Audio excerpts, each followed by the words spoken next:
안녕하세요. 전국에 계신 공무원 수험생 여러분도 사랑하는 회원과 여러분 반갑습니다. 오늘은요 우리 유튜브에 정말 귀한 분 두 분을 모셨어요. 한 분은 너무 잘 아시는 분이시죠. 네, 관세법 이명호 쌤 모셨습니다. 쌤 감사합니다. 네.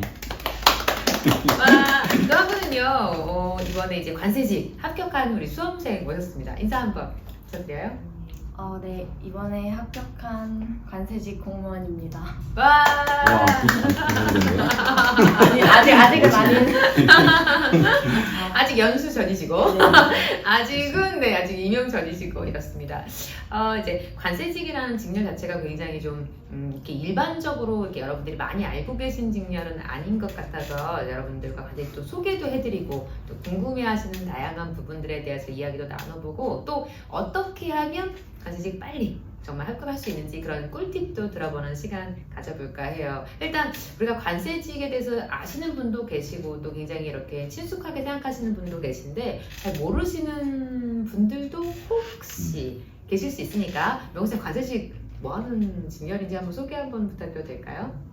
근데 이번에 관세직에 합격하셨는데 관세직이 뭐 하는지는 알고 계세요? 네. 보통 이제 국경선에서 넘어오는 물류들을 감시하는 일을 하고 마약? 네, 마약도 포함이고요. 맞아요. 마약이 많이 들어갔어요. 네, 그리고 뭐 여행자 관련해서 이제 물품 검사 같은 것도 하고 세금도 걷고 직구? 네, 직구 관련도 아. 있고 네, 그런 근데 일. 회계는 왜 공부해요? 회계는 기업 심사하려고.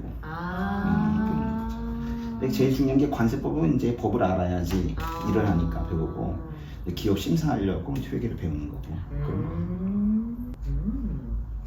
선생님 관세 뭐예요? 관세직은 뭐가 될까요?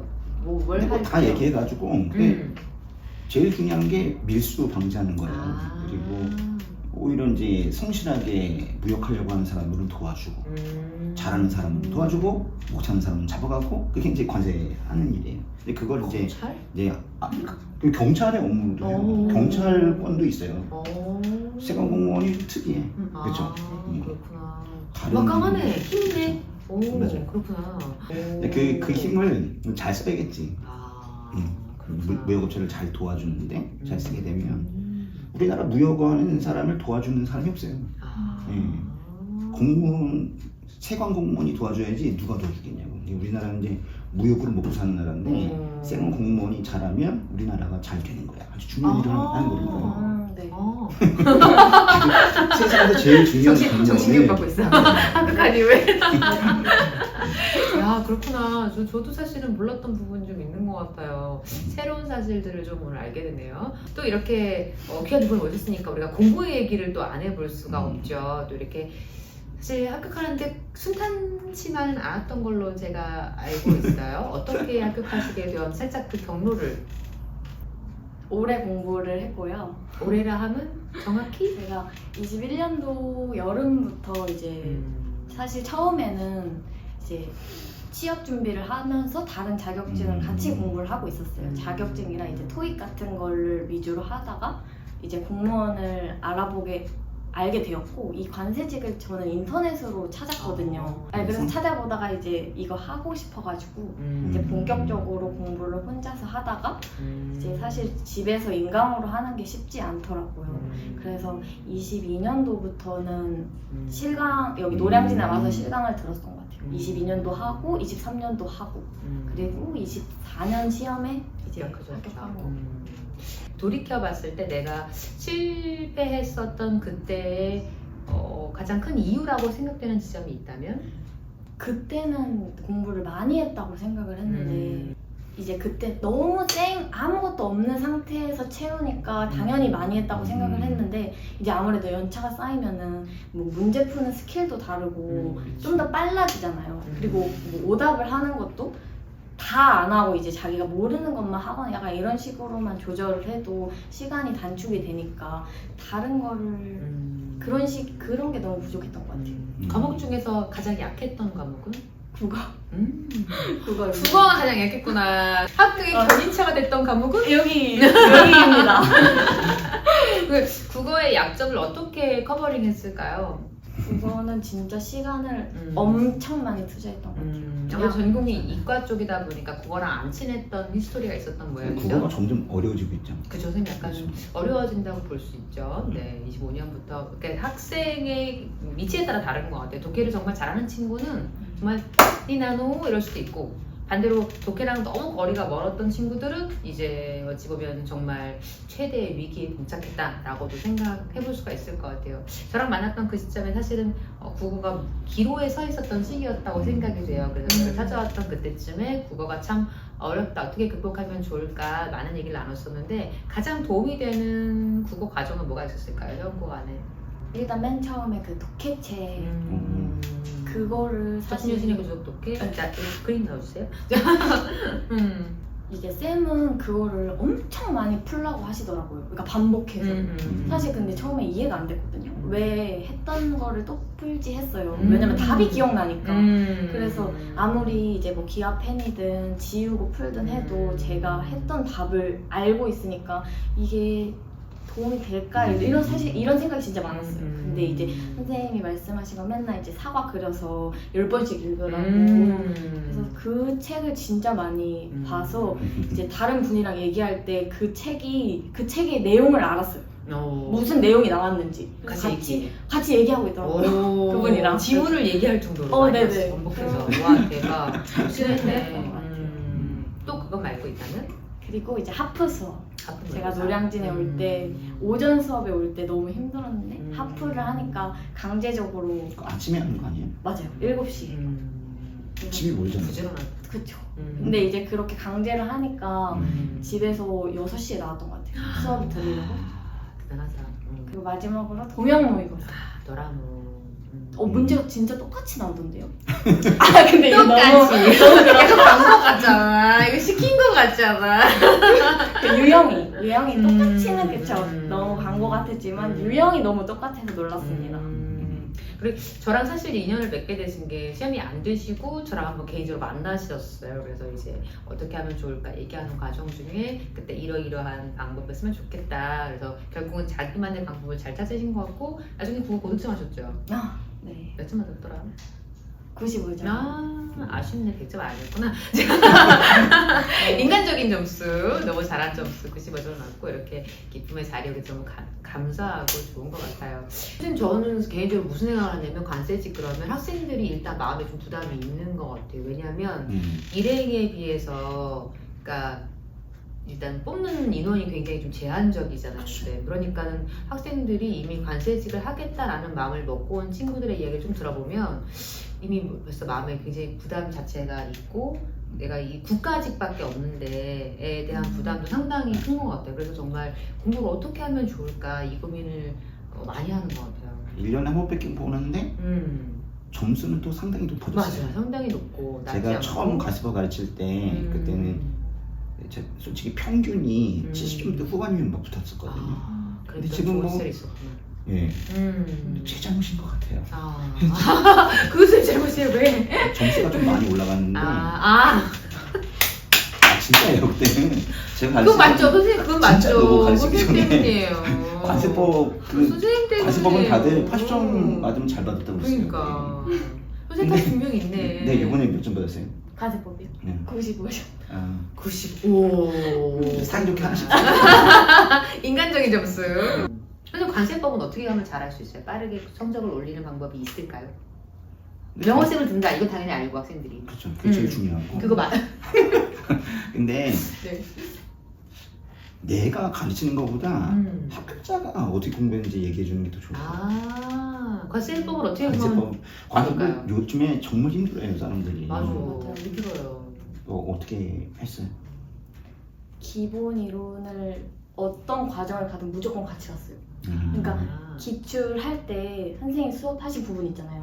거기까지 문제 풀고 선생님 수업 듣고 문제 혼자 풀고 거기까지 기본 이론 보고 이렇게 계속 같이 갔어요. 그 2배씩 계속 가는 동안. 또 합격의 정석이 그거는 이게 첫 번째 공부 방법은 아니었을 것 같아요. 맞아요? 네 맞아요. 이것도 저도 바꾼 거. 자 이제 국어랑 관세법 얘기를 했으니까 남아있는 과목들 얘기 좀 해야 될 것 같아요. 사실 영어랑 국사랑 이제 회계가 남아있잖아요. 개인적으로 저는 영어랑 회계가 참 어려운 과목이라고 생각이 되는데 어땠어요? 어려웠어요. 음. 근데 영어는 너무 개인차가 사실 달라서 저 같은 경우는 그냥 매일 문제 풀었던 것 같아요. 감을 잃으면 안 되니까. 매일 문제를 푼다 뭘 풀까요? 학생들이 지금 늘 질문하는 게 뭘 풀까요가 이제 항상 테마인데 뭘 풀면 좋을까요 매일? 영어는 그래서 저는 하프를 계속 풀었고 그리고 일주일에 한 번씩 모의고사를 무조건 풀었어요. 그건 마지막 해 얘기겠죠? 아니요, 저 모의고사는 제시하면서 마지막 해. 네. 그러니까 첫 번째는 사실 그렇게 하기 쉽지가 않잖아요. 제시부터. 제시부터. 그러니까 사실은 초시든 제시든 저는 개인적으로 이 방식, 그러니까 문제로 다이렉트 가는 방식을 정말 강추하는데 다만 이제 정말 개인 편차가 너무 크다 보니까 공부하시는 우리 수험생들이 그런 얘기 많이 하시는데 아예 만약 정말 기초가 없다라는 경우를 제외하고 정말 노베다 이런 경우를 제외하고 어느 정도 그래서 나는 영어를 좀 했어 나는 그래도 한 3, 4등급, 4등급까지 했어 하시는 분들은 이렇게 접근하시는 것이 굉장히 좋지 않을까. 그러면 이제 영어 얘기했으니까 남아있는 이제 국사하고 회계 둘 중에 누가 더 어려워요? 회계요. 회계는 어떻게 접근하면 좋을까요? 회계는 기본 이론이 너무 낯설어서 이론 강의만 처음에만 그냥 3번을 들었던 것 같아요. 이해만 하려고. 참을성이 대단하네. 인내력이 3번 들었어. 그래서 익숙해졌겠죠. 사실 이해했다기보다는. 그러면 이제 익숙해진다면 어떻게 해야 해요? 그리고 이제 문제풀이를 시간이 없으니까 문제 기출을 빨리 봤던 것 같아요. 기출을 많이. 기출을 많이. 다 회독했다는 네. 뜻인 거죠? 네. 궁금한 게 사실은 이제 뭐 25년부터는 국어도 정말 시간을 잡아먹는 과목이 굉장히 될 것 같고 여러분도 감 잡고 계시겠지만 근데 이미 관세직에는 회계라는 과목하고 영어라는 과목이 시간을 굉장히 많이 이렇게 소모하는 과목일 거란 생각이 들어요. 어떻게 시간에 대해서 정복하셨어요? 그런 과목별로 실제 시험에서 몇 분 정도 풀었는지 얘기해 주면 좋을 것 같아요. 저는 국어 20분, 영어 25분, 한국사 7분, 관세법 한 9분. 우와. 회계 이번에 근데 말 문제가 많이 나와서 한 15분에서 20분. 국어를 빨리 풀려고 하면 안 풀리더라고요. 그래서 25분을 항상 잡았는데 그 25분을 잡으면 20분 안에 풀더라고요. 약간 좀 뭐라 해야지? 마인드 컨트롤? 얘가 독해라서 이렇게 빨리 읽어야겠다 하면 하나도 못 읽고 다 찍는 그런 게 있어가지고 사실 하프를 10분에 10개 풀 때 막 쫄리잖아요. 네. 10개를 10분 안에 다 풀었었어요, 항상? 네, 근데 하프는 그렇게 했는데 이렇게 전체 모의고사로 하면은 20분 안에 풀어야겠다 하면은 꼭 찍더라고요. 그래서 점수가 이게 길다면 길고 짧다면 짧은 이 수험의 강을 건너면서 포기하고 싶은 순간이 있었죠? 저 알아요. 근데 그런 시간을 어떻게 넘기셨어요?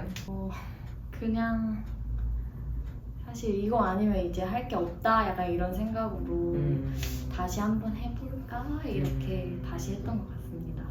쌤 막 그만두고 싶을 때 어떻게 하면 좋을까요? 안 하고 싶어. 이거 근데 맞아? 막 이런 생각 들 때. 지난번에 제가 물었다고 그랬잖아요. 네. 근데 그러면서도 계속 얘기하기를 할 수 있어요. 다 읽잖아요. 네, 맞아요. 이 성격이 되게 중요한 것 같아요. 성격. 이제 막 시험을 포기하고 싶고 어떤 때는 좀 매너리즘이 올 때가 있고 뭐 그럴 때도 계속 할 수 있다고 계속 이렇게 밝게 그게 뭐 보여주려고 그랬는지 모르지만 사실 모든 사람이 다 그렇게 되지는 않는 것 같아요. 어떤 경우는 오늘 그만둘까? 막 이런 생각이 하염없이 들 때도 있는데 그럴 때는 어떻게 하면 좋을까요? 그러니까 너무 거기 감정에 치우쳐가지고 정말 나락으로 떨어질 정도로 그러니까 완전히 엎어질 정도로 감정이 그렇게 다운이 되면 공부하기 좀 힘든 것 같아요. 좀 떨어지더라도 다시 또 마음 먹고 다시 또 일어나고 오뚜기처럼 막 그렇게 살아야지 되는데 근데 그 감정에 빨리 이렇게 많이 휘둘리지 않는 친구들이 뭐 사실 그래야 실질적으로 공부도 할 수 있잖아요. 그런 친구들이 좀 잘 푸는 것 같다는 생각이 들어요. 여러분 만약 저처럼 이렇게 출렁거리는 감정을 가지고 계시면 담담하려고 노력해요. 담담한 게 중요하죠. 사실 이게 우울한데 우울함을 이렇게 극복하는 건 잘 안 되는데 평정을 유지하는 건 우리가 노력할 수 있을 것 같거든요. 그래서 막 마음이 다운되려고 할 때 내가 이 마음을 올려야지 그래서 이렇게 막 업까지는 안 돼도 평정심을 유지하려고 노력하는 것이 빠른 합격에 도움이 된다라는 우리 명호쌤의 아주 명언이었습니다. 사실 명호쌤 벌써 강의하신 지 좀 되셨죠, 쌤? 20년? 뒤로 빠질게요, 쌤. 이렇게 하고. 자, 노량진에서 제일 오래됐어요. 수많은 합격생과 수많은 이제 막 다양한 이렇게 케이스 바이 케이스를 보셨을 것 같은데 이제 결국은 우리 노량진에 오는 우리 수험생들의 가장 큰 꿈은 합격이고 이제 그 꿈을 이루기 위해서 이제 사실은 막 이런저런 어려움도 겹치고 이렇게 극복해 나가는 과정인데 선생님이 20년 동안 보시면서 우리 수험생들이 이걸 좀 꼭 지켰으면 좋겠다 라고 제안해 주실 수 있는 게 할 말 있을 것 있어요. 같아요. 네, 네. 부탁드립니다. 끝까지 하면 된다. 제가 계속 봤거든요. 저는 사실 좀 늦게 붙은 친구도 있는데 7년 만에 붙은 친구도 있어요. 물론 뭐 9급에서 7급으로 바꿔서 붙긴 했지만 그런 친구들 좀 많이 봤거든요. 근데 제가 수업 시간에도 가끔 한 얘기인데 1학년보다는 2학년이 공부 잘하고 2학년보다는 4학년이 공부 잘해요. 나 1학년에 졸업하고 싶을 것 같았어요. 그렇게만 안 한다면. 그치. 그러니까 중요한 거는 오래 하면 무조건 붙거든요. 왜냐면 사람이 당연히 습득하는 게 있는데 당연히 붙어야 되는데 중간에 감정에 져서 쓰러지거나 그러지만 않는다면 끝까지 하면 다 붙어요. 끝까지 가는 거예요. 저 소름 돋는 게 왜 그랬냐면 저도 똑같은 얘기를 하거든요, 선생님. 본인만 포기하지 않으면 이 시험은 누구나 다 붙는다. 다 선생님들은 같은 생각을 하고 계시는 거예요. 본인만 포기하지 않으면 이 시험은 정말 끝이 있는 시험이다. 반드시 좋은 끝이 있는 시험이라고 생각을 하는데 20년 베테랑 명호쌤 말씀이라면 여러분 진짜라는 생각이 듭니다. 또 이제 우리 합격생 오셨으니까 귀한 자리를 내주신 만큼 우리 이제 후배가 됐죠. 선배가 됐네. 합격생으로서 이제 후배 수험생들에게 이 얘기를 꼭 해주고 싶다. 만약에 내가 수험생일 때 누군가 나한테 이 얘기를 해줬으면 참 좋았을 것 같다. 뭐 이런 얘기가 있다면 마지막으로 한마디? 아까도 말씀드렸지만 모의고사는 피하지 마시고 빨리빨리 푸시는 게 자기 점수를 깨닫고 어찌 제가 맨날 하는 말과 똑같은지 제가 이렇게 박수를 칩니다, 여러분. 네, 맞습니다. 그쵸. 이렇게 오늘 또 귀한 분을 모시고 이렇게 인터뷰를 하다 보니 각도산 사이렌도 울리고 다양한 소리가 들려서 여러분을 좀 졸리지 않게 이렇게 해주는 것 같습니다. 정말 모시기 어려운 두 분 귀한 분 오셨는데 너무 다시 한번 이 자리에 함께 왕림해 주셔서 너무 감사하다는 말씀을 드리고 싶고 간세법은 누구? 이냐고 선생님 많이 응원해주시고 성원해주시고 또 우리 합격생도 앞으로 공무원의 공직의 길에서 승승장구하시고 선생님 말씀 들으니까 관세직이 장난이 아니네, 똑발이 있네, 한 기업을 망가뜨릴 수도 있고 살릴 수도 있고 나라의 경제도 꼭 좌지우지하는데 그 길에서 자기 역량을 충분히 발휘하시고 많은 사람들 이렇게 바른 길로 또 선도하는 그런 훌륭한 공무원이 되시기를 응원합니다. 두 분 너무 감사합니다. 네, 고맙습니다. 감사합니다. 여러분 저는 또 다음 기회에 여러분과 함께 할게요. 안녕. 손 한번 들어주세요.